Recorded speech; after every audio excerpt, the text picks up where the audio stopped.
اللہ رب العزت نے قرآن مجید فرقان حمید میں ارشاد فرمایا وَمَا خَلَقْتُ الْجِنَّ وَالْإِنسَ إِلَّا لِيَعْبُدُونِ، یعنی ہم نے جن اور انسان اپنی عبادت کے لیے پیدا کیے ہیں۔ انسان کے پیدا کرنے کا مقصد اصل اللہ نے فرمایا کہ اپنی عبادت کے لیے پیدا کیا۔ جنوں کو پیدا کرنے کا اصل مقصد اللہ تعالیٰ نے فرمایا کہ جنوں کو بھی اپنی عبادت کے لیے پیدا کیا ہے۔ تو اس بندے کا اصل مقصد تو اللہ کی عبادت ہے، اور جو اصل مقصد ہے اس کو ہم بھولے بیٹھے ہیں، یا اس کو ہم ترجیح دیتے ہیں۔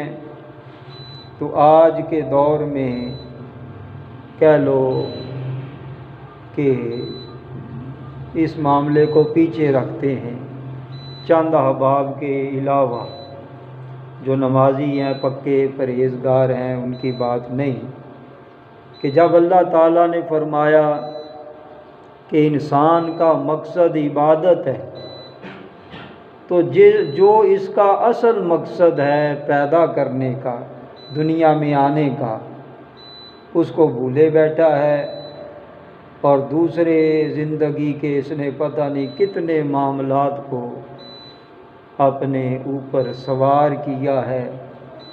تو قرآن پاک ہے، اللہ تعالیٰ کا یہ فرمان ہے، فرمایا وَمَا خَلَقْتُ الْجِنَّ وَالْإِنسَ إِلَّا لِيَعْبُدُونِ،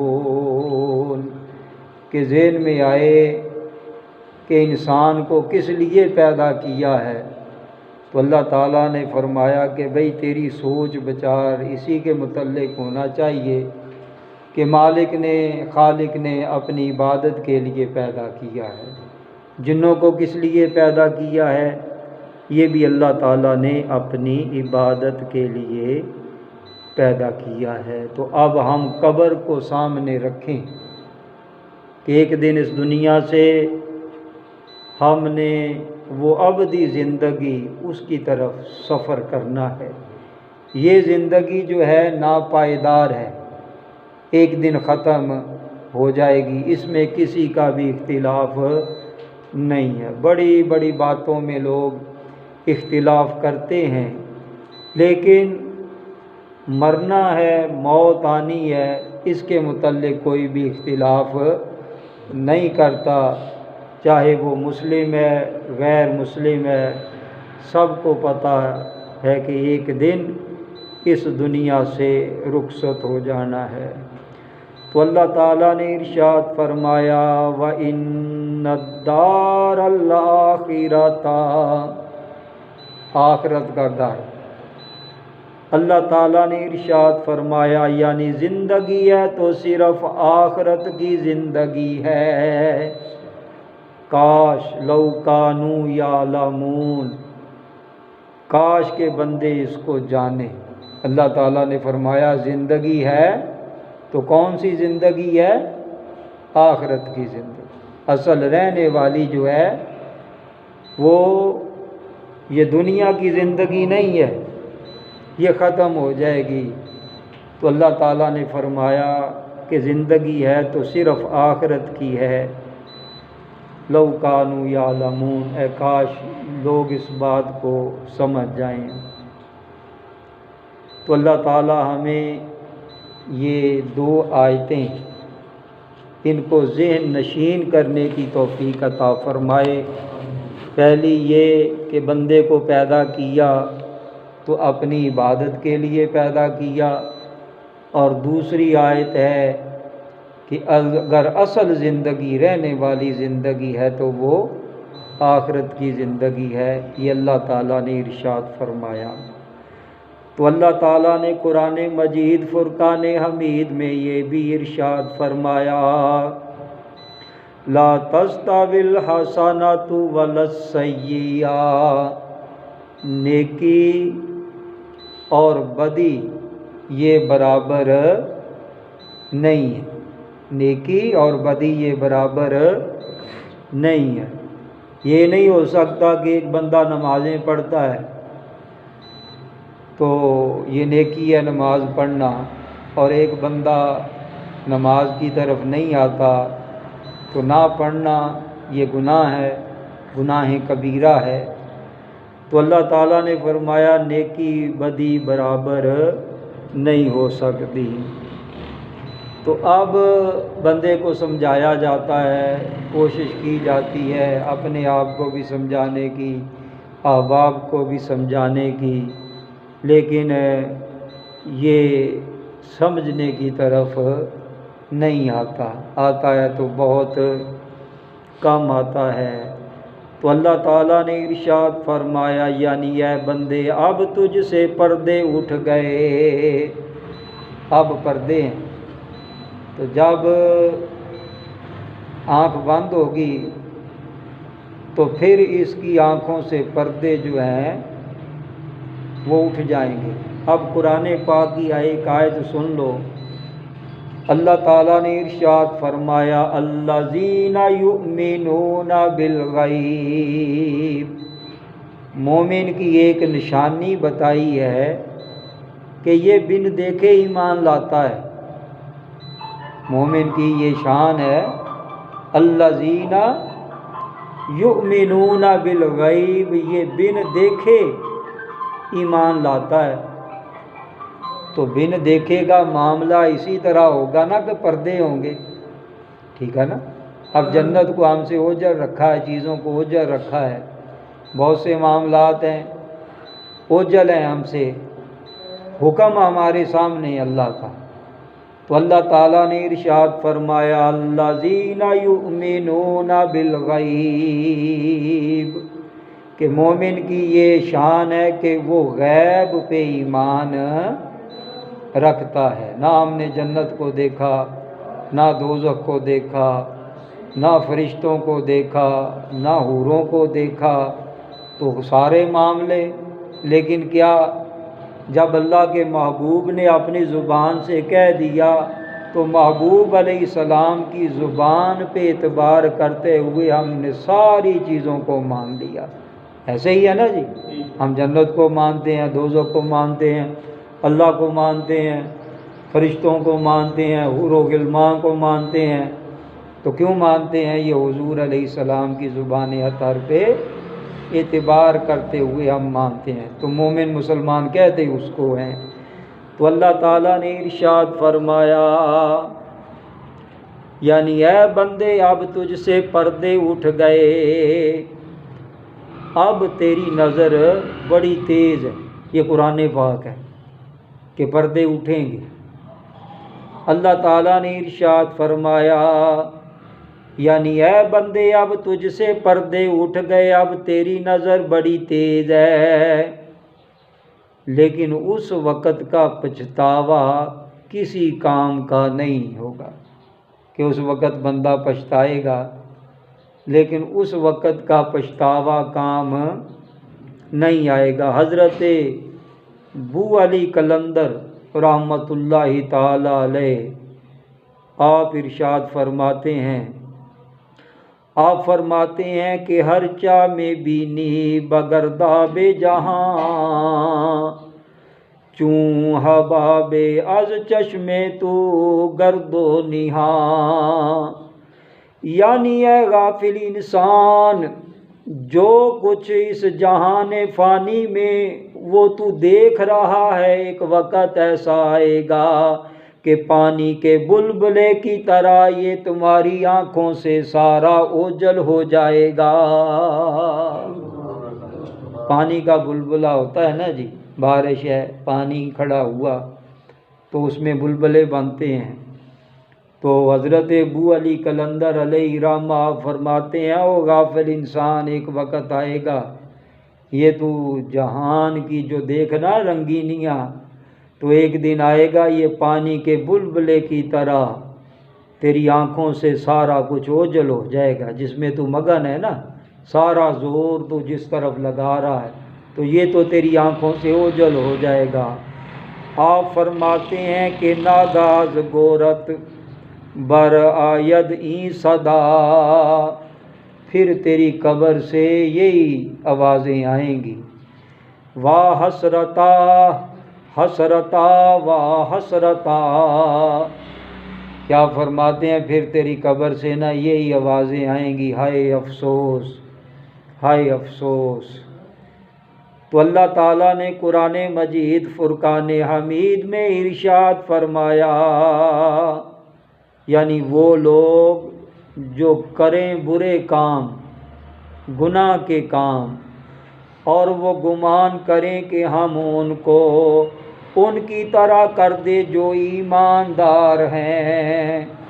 اللہ تعالیٰ فرما رہا ہے کہ یعنی وہ لوگ جو کریں برے کام، گناہ کے کام کریں، اور گمان یہ کریں کہ ہم ان لوگوں کو اس طرح کر دیں کہ جیسے ایماندار ہیں، اور جو لوگ نیک کام کرتے ہیں ان کی طرح ہم کر دیں، تو اللہ تعالیٰ نے ارشاد فرمایا یہ بہت برا گمان ہے۔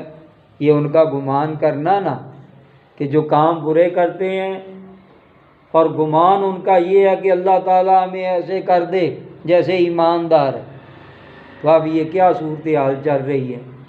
جتنا کوئی کرپٹ ہے تو کیا وہ منوائے بیٹھے ہیں کہ بھئی ہم ہی اچھے ہیں، ہم ہی بہتر ہیں، تو جو غرباء شرفاء ہیں، جو شرافت کی زندگی بسر کر رہے ہیں، تو ان کو تو وہ کچھ جانتے ہی نہیں ہیں۔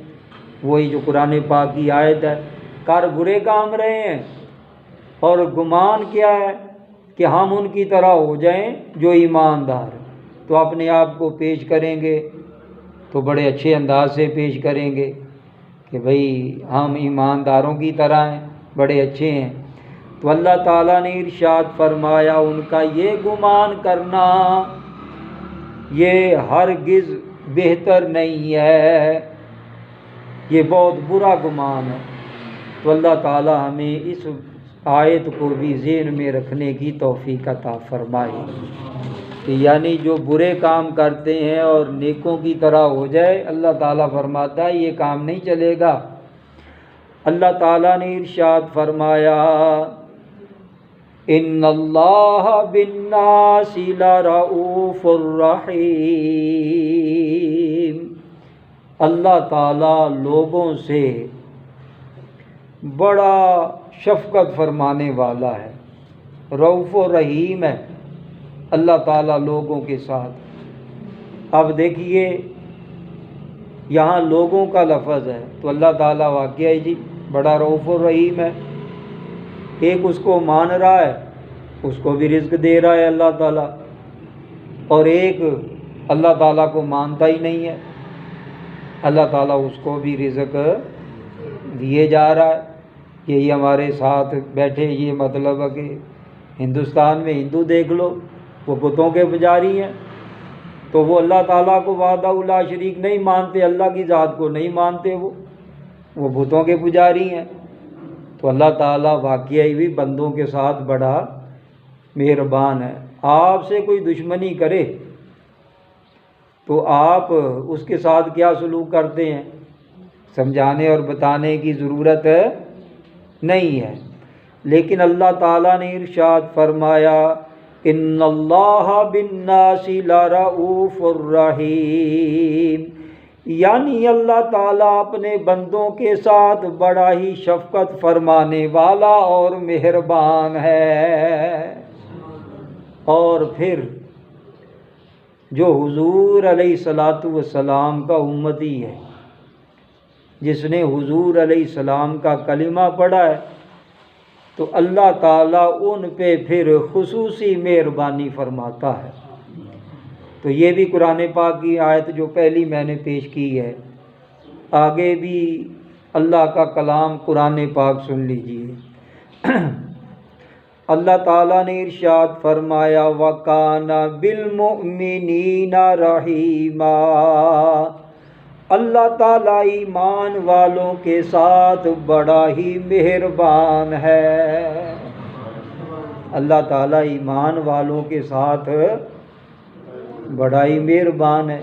یہ بھی اللہ تعالیٰ کا کلام قرآن پاک ہے۔ تو پتہ چلا جو بھی حضور علیہ الصلاۃ والسلام کا امتی ہے، محبوب علیہ الصلاۃ والسلام کو ماننے والا ہے، اللہ تعالیٰ اس پہ خصوصی مہربانی فرماتا ہے۔ تو آگے بھی سن لیجئے اللہ کا کلام قرآن پاک۔ اللہ تعالیٰ نے ارشاد فرمایا وَبَشِّرِ الْمُؤْمِنِينَ، محبوب مومنوں کو بشارت دے دیجئے۔ کن کو؟ مومنوں کو بشارت دے دیجئے۔ اور مومن اپنی شان کو ہی نہ سمجھے، ہاں جی، اپنی شان کو ہی نہ سمجھے کہ اللہ تعالیٰ نے اس پہ کتنی مہربانی فرمائی ہے، اور بے صبری کا مظاہرہ اور زبان پہ جملے کوئی ایسے اللہ معافی دے۔ تو ایمان والے کو چاہیے کہ وہ اس آیت کو سنے اور پھر اپنی جو اس کی شان ہے نا اس کو سمجھے۔ اللہ تعالیٰ نے ارشاد فرمایا وَبَشِّرِ الْمُؤْمِنِينَ بِأَنَّ لَهُم مِّنَ اللَّهِ فَضْلًا کبیرا۔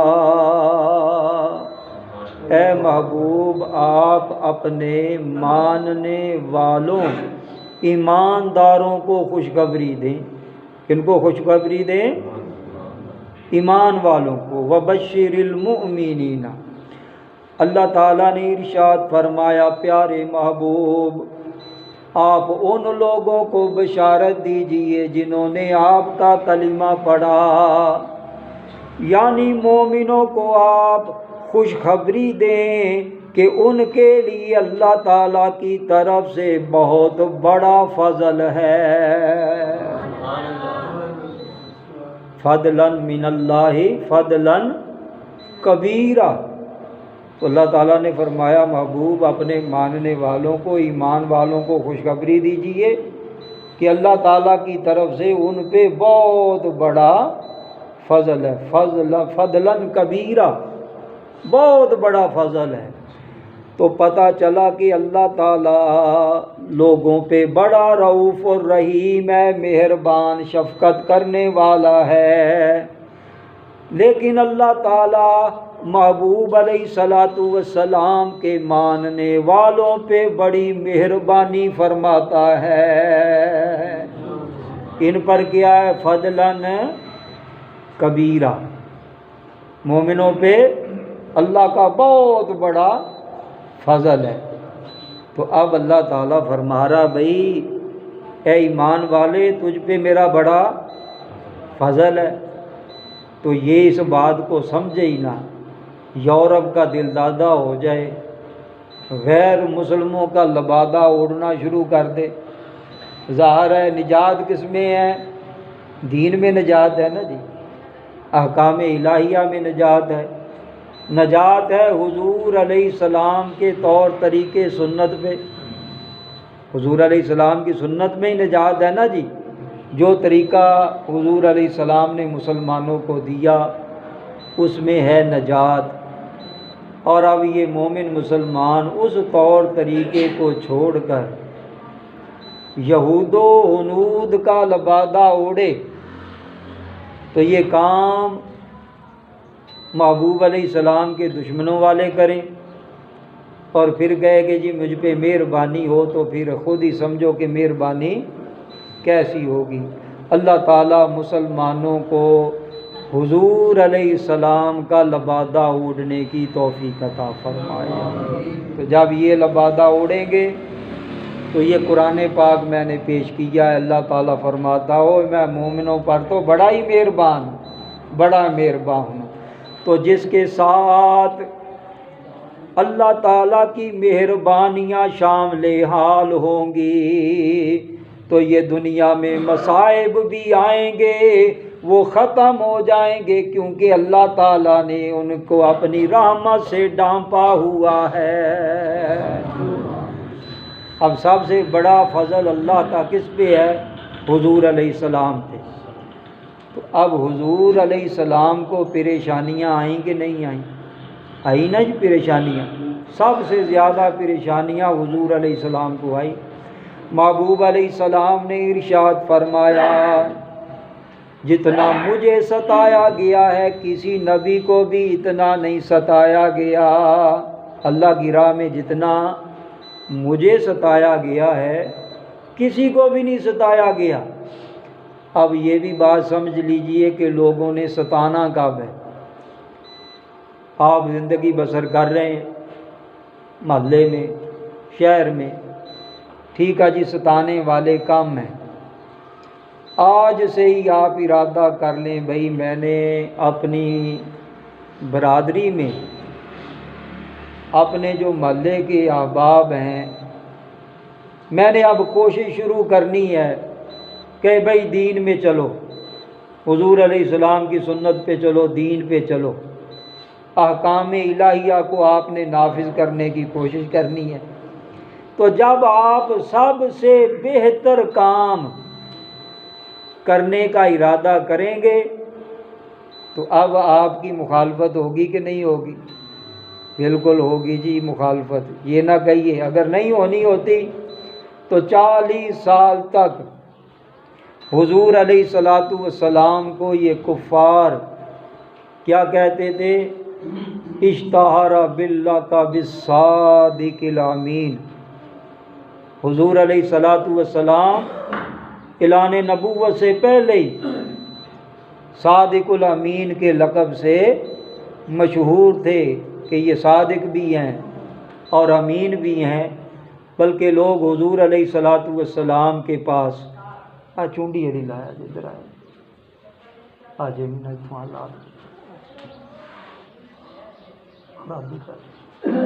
چلو حضور علیہ السلام کو صادق الامین کہتے تھے۔ بتوں کے پجاری ہیں کفار مکہ، مشرکین مکہ، تو کہتے ہیں آپ صادق بھی ہیں اور امین بھی ہیں۔ تو حضور علیہ السلام کی مخالفت کب شروع ہوئی؟ جب ان کے سامنے کہا ہوئے لوگوں یہ لات، منات، عزا، حبل، یہ بت جو ہیں یہ بے جان مورتیاں ہیں، وہ وحدہ لا شریک ہے، میں اس کا نبی رسول ہوں۔ تو جو آپ کو صادق الامین کہتے تھے، سچا کہتے تھے، تو دشمنی کب شروع ہوئی؟ جب آپ نے سب سے بہتر کام کرنا شروع کیا۔ اللہ کی الوہیت کو ماننا سب سے اوپر ہے نا جی، اللہ کو ایک ماننا، تو یہ کام سب سے اوپر ہے۔ تو حضور علیہ السلام کو نبی ماننا، رسول ماننا، تو جب آپ نے یہ کہا نا تو لوگ آپ کے مخالف ہو گئے۔ کہاں تک مخالف ہوئے؟ انہوں نے کہا کہ معاذ اللہ ہم نے ان کو چھوڑنا ہی نہیں ہے، شہید کر دینا، قتل کر دینا ہے۔ لیکن اللہ تعالیٰ نے وعدہ کیا محبوب علیہ السلام کے ساتھ، فرمایا پیارے محبوب یہ جو کچھ بھی مرضی کر لیں لیکن یہ شمع رسالت کو بجھا نہیں سکیں گے، یہ اللہ کا وعدہ۔ انہوں نے جتن کر لیے سارے، ایک طرف دیکھو سارے مشرکین مکہ ہے، لیکن حضور علیہ السلام کو وہ ختم نہیں کر سکے۔ کیوں نہیں کر سکے؟ اللہ تعالیٰ کا وعدہ تھا۔ تو خیر پتہ چلا کہ مخالفت کب ہوتی ہے؟ جب آپ نے کوئی بہتر کام، دو پاوریں ہیں نا جی، رب رحمان کی پاور ہے اور دوسری پاور کون سی ہے؟ شیطان کی پاور ہے، ٹھیک ہے نا جی۔ اس نے وعدہ کیا کہ میں ان کو نہیں آنے دوں گا اس طرف، تو جس نے بھی نیکی کی طرف چلنا ہے اس نے روڑے اٹکانے ہیں، دل میں وسوسے ڈالے گا۔ آپ نے اللہ کی راہ میں خرچ کرنا ہے، نیک کام کرنا ہے، ہاتھ نہیں پکڑتا ہی ایسے، وسوسے ڈالتا ہے، تو یہ روکے گا آپ کو۔ سارے لوگ دیکھو پوری کائنات میں ہے نا جی لوگ، تو جب شیطان کو کنٹرول اللہ نے کتنا دیا ہے کہ یہ لوگوں میں وسوسے ڈال سکتا ہے دلوں میں، تو جب شیطان اس کی مخلوق ہے، اس کے پاس اتنی پاور ہے کہ وہ دلوں میں وسوسے ڈال سکتا ہے۔ تو اب دشمن کو اللہ تعالیٰ نے اتنی پاور دی ہوئی ہے تو جو اس کا محبوب ہے اس کو کتنی پاور دی ہوگی؟ کہو سبحان اللہ۔ ظاہر بات ہے کہ اللہ تعالیٰ نے اپنے محبوب علیہ السلام، جس کو محبوب کہتے ہیں، اللہ تعالیٰ نے ان کو کل کائنات سے بڑھ کے پاوریں عطا فرمائی ہیں۔ تو خیر اللہ تعالیٰ نے ارشاد فرمایا وَبَشِّرِ الْمُؤْمِنِينَ بِأَنَّ لَهُم مِّنَ اللَّهِ فَضْلًا كَبِيرًا۔ اے محبوب آپ مومنوں کو بشارت دے دیجئے کہ اللہ تعالیٰ کا ان پہ بہت بڑا فضل ہے۔ تو جس نے فضل دینا ہے، جس کے پاس سارا کچھ ہی ہے، اس کی طرف دھیان بھی کرنا ہے کہ نہیں کرنا؟ دھیان کرنا ہے نا جی، اس کی بات کو بھی ماننا کہ نہیں ماننا؟ ماننا اس کی بات کو۔ تو اللہ تعالیٰ نے 5 نمازوں کو فرض کیا ہے۔ بھئی جو مومنوں پہ رؤوف الرحیم ہے اور جو مومنوں پہ فضل کرتا ہے، اور خصوصاً کل مخلوق میں سب سے زیادہ وہ فضل مومنوں پہ کرتا ہے، فضلاً کبیرہ کا لفظ بولا ہے، تو انہیں بھی چاہیے کہ مولا پاک پروردگار کی طرف یہ دھیان کریں۔ اے مولا ہمیں اپنی یاد عطا فرما، اپنا ذکر عطا فرما۔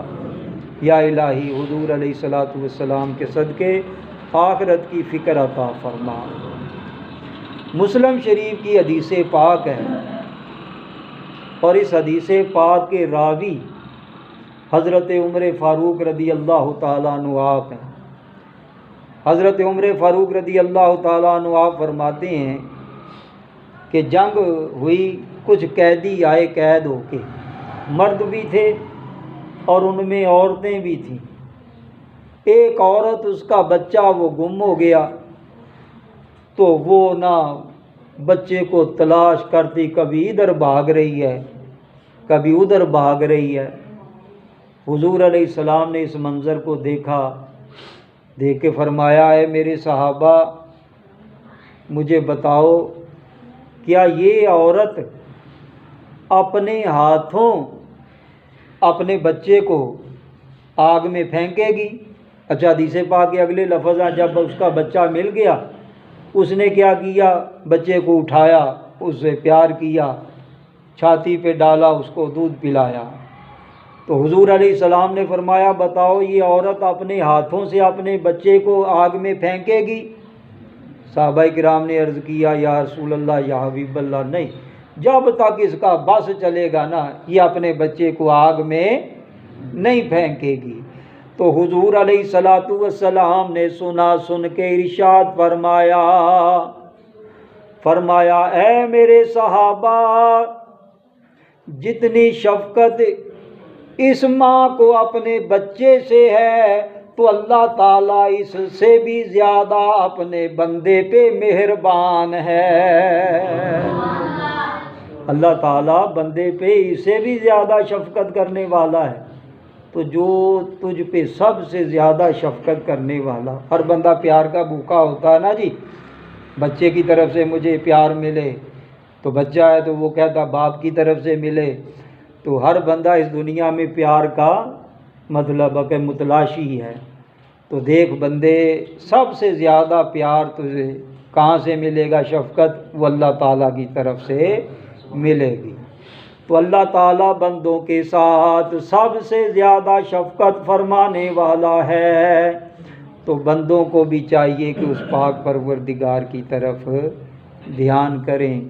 اللہ تعالیٰ نے ارشاد فرمایا لا تستوی الحسنۃ ولا السیئۃ، نیکی بدی برابر نہیں ہے۔ نیکی بندہ کرتا ہے تو اللہ تعالیٰ خوش ہوتا ہے، اور بدی کرتا ہے تو اللہ تعالیٰ خوش نہیں ہوتا۔ تو اللہ تعالیٰ ہمیں نیکی کی توفیق عطا فرمائے، اور وہ پاک پروردگار جو ہمارا خالق ہے، رازق ہے، مالک ہے، اس کی طرف ہمیں دھیان کرنے کی توفیق عطا فرمائے، اور اس کا کہا مانتے ہوئے پنجگانہ نماز کی توفیق عطا فرمائے۔ وآخر دعوانا الحمدللہ۔